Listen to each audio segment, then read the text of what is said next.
वालेकुम नाज़रीन इकराम, आपका ऑप्थेल्मोलॉजिस्ट डॉक्टर मोहम्मद अली हैदर एक बार फिर आपकी खिदमत में हाजिर है।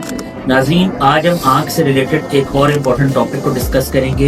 ये टॉपिक है एंटी VEGF इंजेक्शंस, यानी कि वो इंजेक्शंस जो आंख में मुख्तलिफ अमराज की वजह से लीकेज को रोकने के लिए इस्तेमाल होते हैं। इन अमराज में शुगर सरफहरिस्त है। आइए देखते हैं ये इंजेक्शंस क्या होते हैं। नाज़रीन इकराम, अल्लाह रब्बुल इज्जत ने इंसान की आंख में पर्दे के दो हिस्से बनाए हैं, एक को मैकुला और एक को पेरिफेरल रेटिना कहा जाता है। मैकुला वो एरिया होता है जो आपके सेंट्रल विजन, कलर विजन और फिक्सेशन के लिए इस्तेमाल होता है।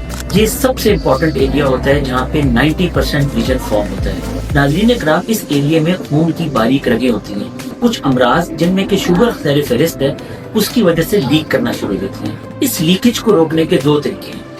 पहले लेजर का इस्तेमाल किया जाता था। ग्रीन रंग की आर्गॉन लेजर के जरिए नूर वाले हिस्से के ऊपर शुआएं लगाई जाती थी, लेकिन इसके नुकसान ये होता था कि इसकी वजह से नजर मुतासिर हो सकती थी और मैकुलर एरिया पे स्कार बन जाते थे। फिर एंटी VEGF इंजेक्शंस इंट्रोड्यूस कराए गए। ये वो इंजेक्शन है जो आंख में हर 4 हफ्ते के बाद लगाए जाते हैं और इनको मॉनिटर करने के लिए आपको OCT स्कैन करवाना पड़ता है।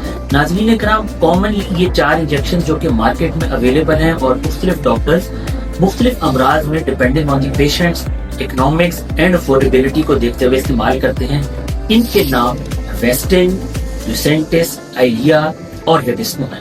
नाज़रीन इकराम, स्टडीज के मुताबिक इन तमाम इंजेक्शंस का लीकेज को रोकने के लिए मोर और लेस एक ही सा असर है, मगर इनमें से वेस्टिन ऑफ लेबल ट्रीटमेंट है, यानी कि ये आंख में बराह रास्त इस्तेमाल होने के लिए अप्रूव नहीं।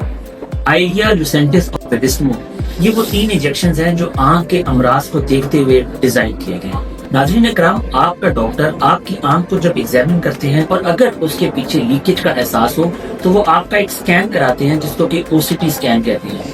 ये आंख के नूर वाले हिस्से की एक 3 डायमेंशनल पिक्चर देता है।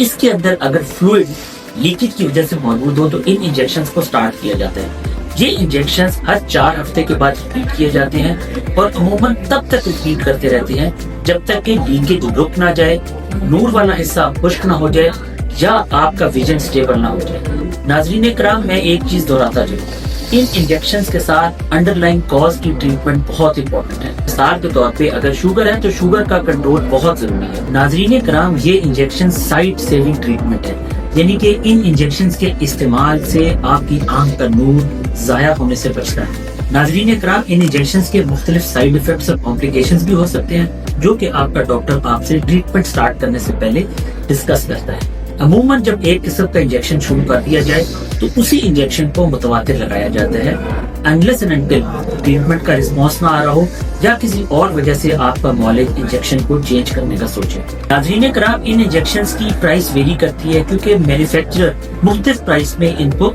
मार्केट करते हैं। नाज़रीन इकराम, आखिर में मैं एक पॉइंट को फिर रीइटरेट करता चलूं, इन इंजेक्शंस के साथ अंडरलाइंग कॉज की ट्रीटमेंट बहुत जरूरी है। अगर अंडरलाइंग डिजीज कि जिसकी वजह से लीकेज हो रही है उसको कंट्रोल नहीं किया जाएगा तो इन इंजेक्शंस का लॉन्ग टर्म इफेक्ट जाहिर हो जाता है। उम्मीद है आपको आज की इस वीडियो में इस इंपॉर्टेंट टॉपिक के बारे में आगाही मिली होगी। मिलते हैं अगली वीडियो में। आपका ऑप्थेल्मोलॉजिस्ट डॉक्टर मोहम्मद अली हैदर।